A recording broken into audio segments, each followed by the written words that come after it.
ये बड़ा अच्छा और हसीन इत्तेफाक है कि अभी अभी कायदे इनकलाब जो हैं वो ज़मान पाक से आराम से नींद पूरी करके और फ्रेश होके निकले हैं।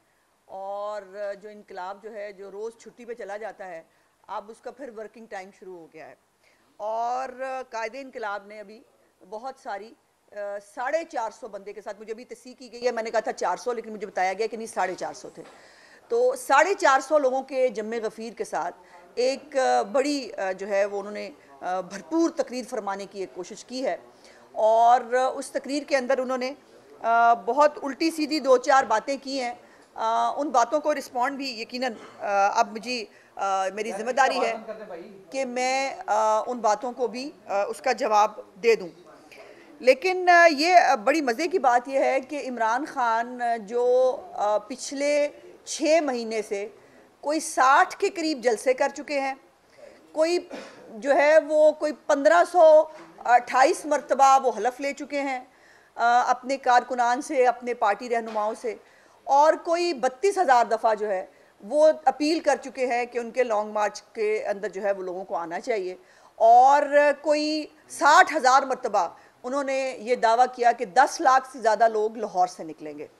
सो आज मैं, ये जाहिर है कैमरे का दौर है और कैमरा जो है वो हर एक की हैसियत बड़ी जल्दी बता देता है। और कैमरे की आंख ने दिखाया कि लिबर्टी राउंड अबाउट पर जब तक लाहौरी जो है वो लाहौरियों ने तो बिल्कुल जवाब दे दिया। सबसे पहले मैं लाहौर की आवाम को सलाम करना चाहती हूँ दोनों हाथों के साथ कि आपके शऊर को वाकई कोई भी मैच नहीं कर सकता। फसाद की सियासत को लाहौरियों ने पूरी आवाज़ से जो है वो रिजेक्ट किया। उसके बाद जो इर्द गिर्द के शहर हैं, पता नहीं कितने थे, वो उतने शहरों से जो है वो पब्लिक जो है वो इकट्ठी करने की कोशिश की गई लिबर्टी राउंड अबाउट के ऊपर। और अब तो बहुत सारे चैनल्स के पास वो रिपोर्ट पहुंच गई है जिसके अंदर बाकायदा रिकॉर्ड डिड मौजूद है कि कितने मज़दे थे, कितनी बाइकें थीं, कितनी गाड़ियां थीं। और उस रिपोर्ट के मुताबिक भी 6 से 7 हज़ार के करीब बंदा जो है वो लिबर्टी राउंड अबाउट में मौजूद था। उसके बाद ये इछरे आए और इछरे से पहले पहले ही लोग डिस्पर्स जो है वो होना शुरू हो गए थे।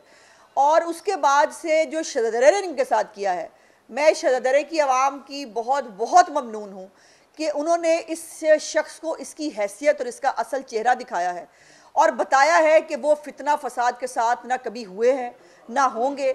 शादरा जो है और पंजाब वो नवाज शरीफ का गढ़ था, नवाज शरीफ का गढ़ है और हमेशा नवाज शरीफ और शहबाज शरीफ का गढ़ रहेगा। अब अभी जो 450 लोगों के साथ जो खिताब फरमाया है कायदे इनकलाब ने, पहले तो ये इनकलाब जो है सुना था कि ये लॉन्ग मार्च है, उसके बाद वो जो है वो शॉर्ट मार्च हुआ, फिर वो इनविजिबल मार्च हो गया और फिर डिसअपेयर मार्च हो गया। और अब वो डिसअपेयर मार्च जो है वो पूरी कैमरे की आंख दिखा रही है कि इमरान खान अपनी, तभी तो लड़ाइयाँ हो रही हैं कंटेनर के ऊपर। आप देख रहे हैं कि एक दूसरे के गले पड़े हुए हैं सारे, वो एक दूसरे पर डाल रहा है, दूसरा तीसरे पर डाल रहा है, तीसरा चौथे पर डाल रहा है। और कायदे इनकलाब जो है वो खड़े होके जो है वो सबकी इज्जत अफजाई जो है वो कर रहे हैं। वो फैसल जावेद हो, असद उमर हो, हमाद अजहर वैसे ज़्यादा सैंडविच बना हुआ है बाय द वे, उसकी ज़्यादा बेइज्जती हो रही है। तो ये लड़ भी इसीलिए रहे हैं चूँकि वो जो 10 लाख बंदा आना था वो लाहौर से 10,000 भी नहीं निकला। और उसके बाद अब कायदे इनकलाब जैसे जैसे जैसे जैसे पंजाब के बाकी हिस्सों में जा रहे हैं, अब 450 के ऊपर जो है वो तादाद आ गई है। अब ये क्विक शॉर्ट और इनविजिबल और डिस्पेयर मार्च जो है वो देखिए, अब कैमरा आपको दिखाएगा, हमारी बात यकीन ना करें, वो आपको कैमरा दिखाएगा कि कितना रंग लेता है। अभी जो कायदे इनकलाब ने तकरीरें फरमाई हैं, पहली तो बात यह है कि कायदे इनकलाब को कोई बंदा ये बताए कि जिस चीज़ का वो जिक्र कर रहे थे, जिस बयान का वो जिक्र कर रहे थे, इजाजुल हक साहब वो बयान वापस ले चुके हैं। कोई शर्म है आपके अंदर कि आप एक प्रोपेगेंडा, एक बेसलेस बात से आप एक प्रोपेगेंडा शुरू करते हैं और फिर उसको आप बगैर किसी बात के आप उसको फैलाते चले जाते हैं। सो इमरान खान साहब को कोई गलत फहमी, वो कह रहे मैं अपने बेस पे आया था। आपको शर्म नहीं आती? आप अपनी बेस पे आए थे। आप कैसे आए थे ये तो आपके परवेज़ इलाही में बता दिया हुआ है। आप नेपियां बदलवा के और उसके बाद जो नेपियां बदलने से लेकर आपके चलने फिरने तक का जो इंतज़ाम किया गया, उसके बावजूद आप इतने फालिज ज़दा और अपाहज थे कि आप खुद चल भी नहीं सके, और आप दूसरों पे इल्ज़ाम लगाते हैं और कहते हैं कि मैं अगर अपनी बेस पे आए होते तो आज भी ब्लैकमेल ना कर रहे होते। आज भी 6 महीने से, ये याद रखिए, ये पूरा लॉन्ग मार्च पूरी तैयारी के साथ हुआ है। इस लॉन्ग मार्च के अंदर हिटलर की तरह हलफ भी लिए गए हैं। इस लॉन्ग मार्च में जो है वो हिटलर की तरह पूरी तैयारी की गई है, और अब उसके अंदर जो सोने पे सुहागा है इस फितना फसाद मार्च के अंदर, वो अब बारूद भी इकट्ठा किया जा रहा है, वो अब बंदूकें भी इकट्ठी की जा रही हैं। और शहबाज शरीफ जो है वो क्या कर रहा है, ये पूरी कौम देख रही है। एक तरफ तुम हो जो एक फितना और फसाद की मुजस्सम शक्ल हो, एक तरफ शहबाज शरीफ है कि जो सलाम ज़दान की मदद कर रहा है, वो जगह जगह जाकर तुम्हारे किए हुए करतूतों को ठीक करने की कोशिश कर रहा है, वो जगह जगह पर जाकर पाकिस्तान के लिए, पाकिस्तान की आवाम के लिए सीपैक चलाने की बात कर रहा है, वो पाकिस्तान के अंदर इंडस्ट्री चलाने की बात कर रहा है। और उन्हीं के होते हुए इंशाअल्लाह ताला बहुत जल्द सऊदी अरब से ऑयल रिफाइनरी भी पाकिस्तान के अंदर आएगी। इमरान खान, तुम्हारे लिए डूब मरने का मुकाम है कि तुम कोई एक लंगर खाने और वो कट्टे मुर्गियाँ, ये तुम्हारा विजन था, और ये ऑयल रिफाइनरीज, ये सी पैक, ये सब कुछ ये शहबाज शरीफ का विजन है। सो तुम अपनी जो तुम्हारी औकात और हैसियत है उसके बीच में रहो, उससे ज़्यादा बात ना करो। और ये 6 महीने की ब्लैकमेलिंग कर रहा है, मुझे ये बताइए, कायदे इनकलाब ने अमेरिका मुर्दाबाद का नारा लगाया कहीं कंटेनर पर, किसी ने सुना? लेकिन कर क्या रहा है कि अपने मुल्क की फौज को बदनाम कर रहा है, जिसके ऊपर इंडिया लुडियाँ डाल रहा है। और इंडिया जो है वो कह रहा है इसको ले आओ 10 साल के लिए, ये हमारा जो है वो ना किया हुआ काम जो है वो अनकम्प्लिश्ड एजेंडा जो है इंडिया का, वो पूरा कर रहा है। और वो फिर खड़े होकर बात कर रहा है और आज कह रहा है कि कान खोल कर सुन लो। एक तो उसको सबको कान खोल के सुनाने की बड़ी जो है वो शौक है। इमरान खान के कान खोल के सुनने की बारी अब तुम्हारी आ गई है। अब तुम्हें कान खोल के सुनना होगा कि तुम्हारी नैपियां चेंज होने का टाइम ओवर, तुम्हें जो है वो तुम्हारे आरटीएस बिठाकर तुम्हें लाने का टाइम ओवर, तुम्हें गैर सियासी तरीकों से हुकूमत में आने का टाइम इज़ ओवर। अब कान खोल कर सुन लो, इस मुल्क के अंदर जमहूरियत ही आखिरी जो है वो हल है। पाकिस्तान का पार्लिमानी निज़ाम इस मुल्क का आखिरी सलूशन है। और तुम जैसे फितना फसाद की कान खोल कर सुन लो कि पाकिस्तान की सियासत में मज़ीद कोई गुंजाइश मौजूद नहीं है। मुझे इस मौके पर एक बुल्ले शाह का जो है वो शेर भी बड़ा याद आ रहा था, मैं वो भी आपके साथ ज़रूर शेयर करूँगी। लेकिन अब ये देखने की बात यह है कि क्या जो टीपू सुल्तान था उसने कभी मीर जाफ़र और मीर सादिक को बुलाकर जो है वो एक्सटेंशन देने की दावत दी थी? वो जो मीर जाफ़र और मीर सादिक हैं, वो टीपू सुल्तान जो है क्या उनको रात को छुप के मिलने जाता था और तरले करता था कि बराए मेहरबानी मेरे पर जो है वो शफकत का हाथ दोबारा रख दे? और फिर ये इनकी हालात वो हैं कि बात करोड़ों की और दुकान पकौड़ों की। इन्होंने वो जो 10 लाख लोग लाहौर से लेके निकलने थे, उसका अंजाम ये है कि ये 400-450 पे आ गए हैं। और मैंने अपने आप को करेक्ट कर लिया है 400 की बजाय। 450 पे आने के बाद अब ये जो धमकियां लगाने का एक इनका नैरेटिव है, उसमें कोई कमी जो है वो नहीं आ रही। लेकिन इमरान खान साहब जो है उनको शायद अर्तगल देखते देखते कोई गलत फहमी हो गई है। उनको लग गया है कि शायद वो अर्तगल बन गए हैं ड्रामा देख देख के। इमरान खान साहब, आप इमरान खान ही हैं, ये अर्तगल बनने का ड्रामेबाजी ना करें। और ये अर्तगल ड्रामों ड्रूमों में अच्छे लगते हैं। ये पाकिस्तान की पॉलिटिक्स है, ये 23 करोड़ 22 करोड़ का मुल्क है, इसके अंदर अर्तगल जैसे ड्रामों की गुंजाइश नहीं है। यहाँ पर ड्रामेबाज किरदार नहीं चलते, यहाँ पर सियासी लोग जो हैं वो सियासत के अंदर जो है वो उनका किरदार होता है। और फिर इतने लोग तो वैसे जो वो बंदर जब का तमाशा होता है, इतने लोग बंदर का तमाशा देखने के लिए भी खड़े हो जाते हैं। वो पैसे वो भी नहीं देते, सारे लोग जो वहाँ खड़े होते हैं बंदर के तमाशे में, वो पैसे वो भी नहीं देते। इतने लोग आप लेके निकले हैं और आपका दावा क्या है कि आप इस्लामाबाद को फतह करने आ रहे हैं। आपका दावा यह है कि आप इस्लामाबाद पे यलगार करके आप अपनी मर्जी के फैसले लेंगे। तो फिर इमरान खान साहब कान खोल कर सुन लें कि आपकी फितना फसाद की सियासत जो है उसका कोई किरदार पाकिस्तान की सियासत में नहीं है और नहीं हो सकता है। उसके बाद ये कल हमने ये भी देखा कि कुछ इनकलाबी जो हैं वो मुल्क से भी जो है वो धड़ाधड़ बाहर जा रहे हैं। वो इनकलाबी जिन्होंने इनकलाब लाना था, वो इनकलाब जो है वो तब्दीली के परिंदे हमारे जो थे, वो भी चोरी छुपे कल नीवे नीवे होकर मुल्क से निकल गए हैं। तो मुझे तो ऐसे ये लग रहा है कि ये तब्दीली के परिंदे और इनकलाबी जितने बाहर के मुल्क जा रहे हैं, अब इंशाअल्लाह ताला बहुत जल्द बाहर के मुल्क में इनकलाब आ जाएगा। क्योंकि ये सारे ये इनकलाब यहाँ से जो है वो बाहर के मुल्क में शिफ्ट हो रहा है और वो टक्कर देनी थी और टक्कर लेनी थी और पता नहीं क्या क्या होना था, वो उसका वो देख लीजिए कि आम आदमी का बच्चा, आम आदमी जो है वो उसको ये कंटेनर के आगे दौड़ाएगा, उनको जो है ये अली अमीन गंडापुर और बाकी शरपसंदों की गोलियों का निशाना बनवाना चाहता है, लेकिन अपने बच्चे इसके आज भी जो है वो लंदन में बैठे मजे कर रहे हैं। मैं इनसे पूछना चाहती हूँ, इमरान खान और उसकी पूरी जितनी भी उसकी लीडरशिप है, उन तमाम समेत किसी एक की फैमिली देखी आपने इस हकीकी आज़ादी मार्च में?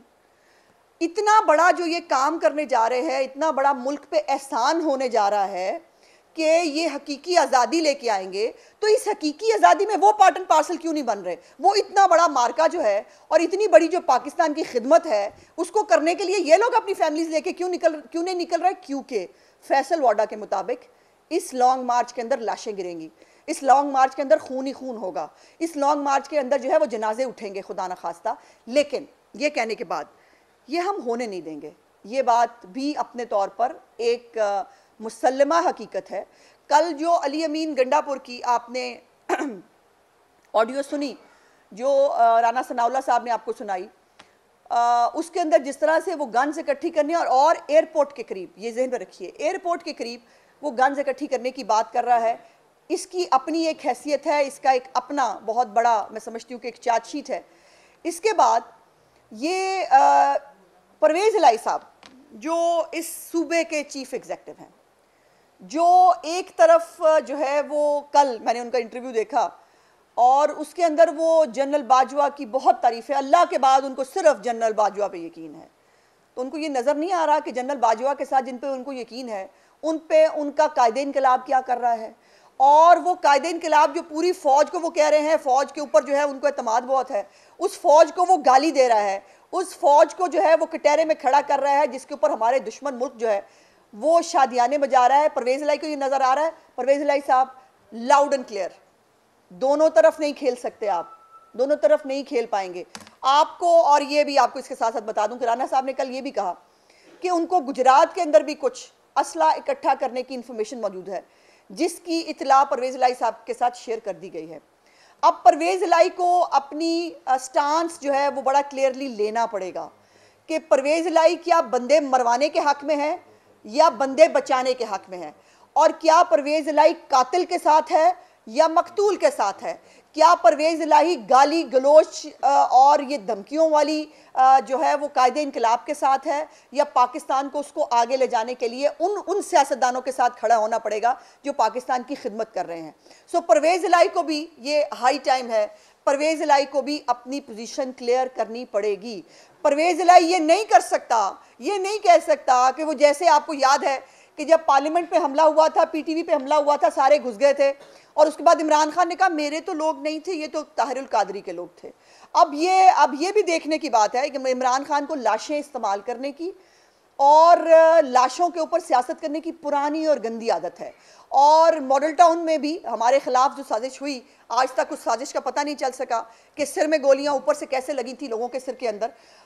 उस जो है वो साजिश के बाद ये जो अब अरशद शरीफ मरहूम जो है उनकी लाश को कैश करने की कोशिश की गई, और वही ढोल ढमक्का, वही एक एक वो एंटरटेनमेंट जिसका वादा है, वो तमाम चीज़ें जो हैं वो लॉन्ग मार्च के अंदर मौजूद हैं। लेकिन वो अरशद शरीफ मरहूम जिसका स्वयं नहीं हुआ था और अभी उसको दफनाया नहीं था, लेकिन चूंकि सूरज ग्रहण था और हुक्म आया था कि आज अनाउंस कर दो, तो लॉन्ग मार्च अनाउंस कर दिया और जो है वो अरशद शरीफ की लाश को बाकायदा तौर पर वहाँ जो है वो बेचने की कोशिश की गई। अब ये बात सिर्फ वाइंड अप करते हुए मैं ये कहना चाहती हूँ कि ये मुल्क 22 करोड़ का मुल्क है। इस 22 करोड़ में जो इमरान खान हमेशा कहते हैं ना, कौम मेरे साथ खड़ी है, 450 कौम आपके साथ खड़ी है, बाकी पूरी जो 22 करोड़ अवाम है ना वो एक साइड पे खड़ी है।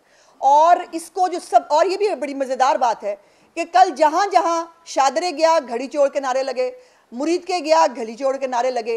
अब इसको पाकिस्तान की, सिर्फ पाकिस्तान की अवाम, फैशनेबल बड़ी बड़ी गाड़ियों में बैठने वाली कौम जो है वो पाकिस्तान की अवाम नहीं है। पाकिस्तानी अवाम जो है वो आम सादा आदमी जो रेडी चलाता है, जो किसी दुकानदार, जो छोटा सा दुकानदार है, जो घर के अंदर बैठे हुए हैं, ये आम पाकिस्तानी ये है, और ये मेजॉरिटी में है बाय द वे। और उन सबको पता है कि आप घड़ी चोर हैं। और इसको जो है वो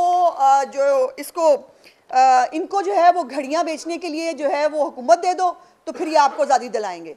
मतलब जिस आदमी की औकात जो है वो घड़ी चोर होने की है, और ये चोर इमरान खान जो है जिसने इस मुल्क का ना घड़ी छोड़ी, ना आटा छोड़ा, ना चीनी छोड़ी, और इस मुल्क की रिंग रोड नहीं छोड़ी, इस मुल्क के हीरे जवाहरात नहीं छोड़े, हर काम पैसा लेके किया। वो आदमी जो है वो आज दूसरों को चोर चोर कहते थकता नहीं है। अगर ये चोरियां की थी तो तुम्हारे पास, तुमने 4 साल हर तरह का हरबा आजमाया। नैब तुमने आजमाई, तुमने एंटी करप्शन तुमने आजमाई, तुमने नैब आजमाया, तुमने FIA आजमाई, तुमने क्या नहीं आजमाया। और तुमने हमारी तमाम लीडरशिप को जेल में डाला। और उसके बाद रिजल्ट्स देखे कि अदलिया ने, और कल परसों जो मरीम नवाज शरीफ साहिबा का तफसीली फैसला आया है उसके अंदर भी उन्होंने खोल के रखा। आज भी by the way Imran Khan साहब को वो हीरे याद आए। उन्होंने कहा वो हीरों पे जो मुश्तमिल एक JIT बनी थी, उस JIT ने जो है वो नवाज शरीफ और मरीम नवाज साहिबा को जो है वो गुनहगार करार दिया था। वो JIT आपको पता है क्यों बनी थी? वो आपको लाने के लिए बनी थी। अगर वो JIT ना बनती, नवाज शरीफ ना साइड पे होते, तो तुमने कहाँ से आना था? तुम्हारी हैसियत ही नहीं थी कि तुम जो है वो दोबारा कभी हुकूमत में आ सकते। अभी मैं बस ये आखिरी शेर जो है वो पढ़कर आपसे इजाज़त चाहूँगी, और ये शेर बिला तबसरा होगा, जो भी इसको ले ले, जिसको भी समझ में आ जाइए उसके लिए है। और बाबा बुल्ले शाह का शेर है कि कागज़ उत्ते तत ना रखिए, पागल दे सर पग ना रखिए, बुल्ले शाह सुन ले संगिया, मुल्क दा राखा ठग ना रखिए। तो मुल्क दा राखा अगर ठग ना होता तो पाकिस्तान के ये हालात ना होते। और एक ठग, एक चोर आज भी पाकिस्तान की कौम को पागल बनाने की कोशिश कर रहा है। लेकिन मैं सलाम पेश करती हूँ लाहौर को, और ख़ास तौर पे पंजाब की आवाम को, जिसने इस फितना और फसाद को, इसकी असल औकात और हैसियत जो है वो दिखा दी है।